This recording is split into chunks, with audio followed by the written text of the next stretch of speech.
Hello everyone, this is Harper Boy, and this is one thing which I've come up with. I did think I was going to be recording my last video before I went on holiday, but I thought I'm going to put this one out, seems I thought, why not? So what are we looking at?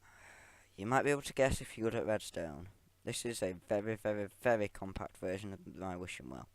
It probably can be made even smaller by shortening these redstone circuits, but I want to keep them separate just to indicate how each of them works, which I'm going to go over. If you know any Fandango redstone stuff, then you can go over that yourself. But basically, what I'm going to do is just go over how this entire system is here to work. So, say the material which we want is gold. I'm going to put that into there, like so, and then the gold will start filtering down as per normal. That is just going to spit out an item, which is for later on. So I'm going to leave that in there. It's a little testing thing. So I'm just going to wait until that's done. But I will be right back because I've got an instant message and I just need to reply to it quickly. So I will be right back. I am back and now it's time to explain what each piece of this circuit does.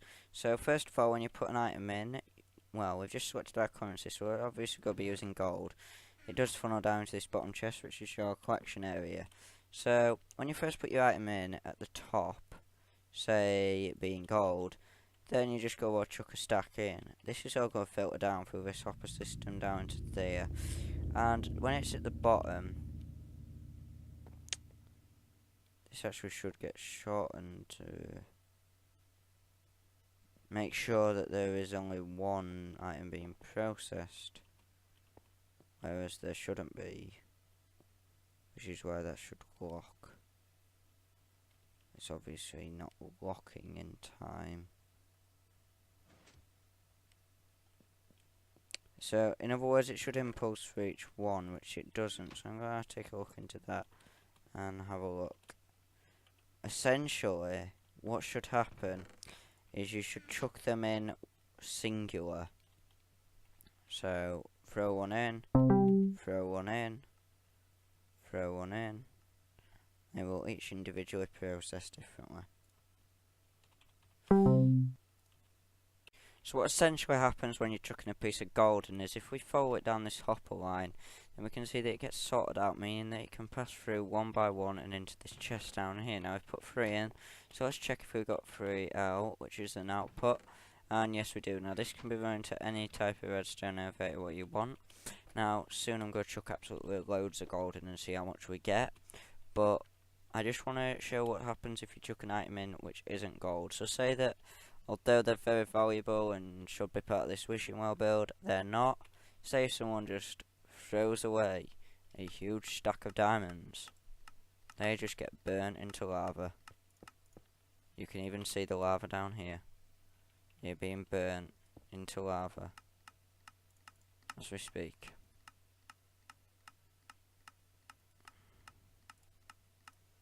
And they're not going to go through if it's on that setting.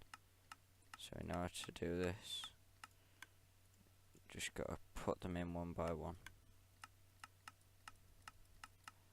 Like so. That should just easily feed through. That's a full stack demolished into lava. So, for those of you that allows it and want to do that, then that's your choice. Otherwise, when you come down here, we've just got a simple pulse shortener, which is going to shorten this big long pulse into one quick one to output one output straight away. There's probably no need for it, but I included it in the original thing, so I don't want to fiddle about with anything too much, and I've more time to do that after the holiday, when I can take a look and make an even better one. So all this basically does, this hopper is usually locked so that items can't pass out, but the second that you put one in, it immediately puts it down. This gives it a little bit of delay for it to pass through into this pulse shortener and output one of these.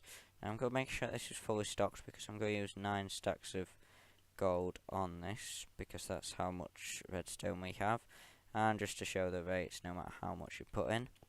I'll go stand at the top and I'm going to just time lapse me doing this. Hit that jive jack, put it in pocket till I get back.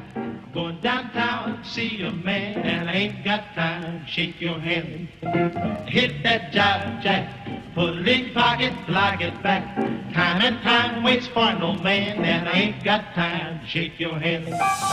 Hit that jive jack, put it in pocket till I get back. Going downtown, see a man, and I ain't got time, shake your hand. Hit that jive jack, put it in pocket till I get back. Time and time waits for no man, and I ain't got time, shake your hand. Hit that jive jack, put it in pocket till I get back. Going downtown, see a man, and I ain't got time, shake your hand. Hit that jive jack, put it in pocket till I get back. Time and time waits for no man, and I ain't got time, shake your hand. Hit that jive jack, put it in pocket till I get back. Going downtown, see a man, and I ain't got time, shake your hand. Hit that jive jack, put it in pocket till I get back. Time and time waits for no man, and I ain't got time, shake your hand. So there you have it. They are the rates of this farm. I've put all of them in and they are slowly making their way through. Now towards the end I decided I'm not going to go ahead and just chuck a load in. So I decided to just put them in to see what would happen. And it's only available in one stack. So that's the sort of return if you put them in at the rates which I was putting them in at. Now still a lot to filter through this big item filter here, and they're still being processed by his hoppers up top. So there's 9 stacks in total that's been dropped in, and you can see them overflowed up here. So I'm just going to take these out before I clog up things too much. This is really pushing the farm to the extreme. You're only really going to put a few in here at once. Regardless, it's a very neat concept, but am I going to do a tutorial on this design? I would certainly like to, but currently in my time of going on a holiday, I don't have the time to. So, you know how each module works? It's really easy to piece together. You just got a simple item filter, which I can just go down to the bottom and, well, no, here with the torch on the front, and that is your scalable thing that you must build to get it working. And yeah, that's your item filter. This can go as high as you want. All hoppers run into each other. You just want it to run over the top so it can come down into there, into some lava with this exact setup here. Take a screenshot, pause the video, do whatever you want. That's that setup. And then across here there's another setup here. Take a look at that, observe it closely, and then just your straight output from there. You just hook it up with a bit of wet redstone, and you're also going to need this section here. If you want to take a screenshot, pause the video, or do whatever you want with that section. So thanks for watching this video. I may do a tutorial when I'm back from holiday and I'll have the time, but this has been me just shortening it down. If you want the full thing, then just go to the full tutorial and it explains everything, and even includes an item elevator. And the time lapse really didn't show anything for my efforts, so I'm going to leave it in there otherwise, because I've mentioned it now, and if I took it out then you'll be wondering what I was on about. So thanks for watching, and I will see you all next time. Bye bye.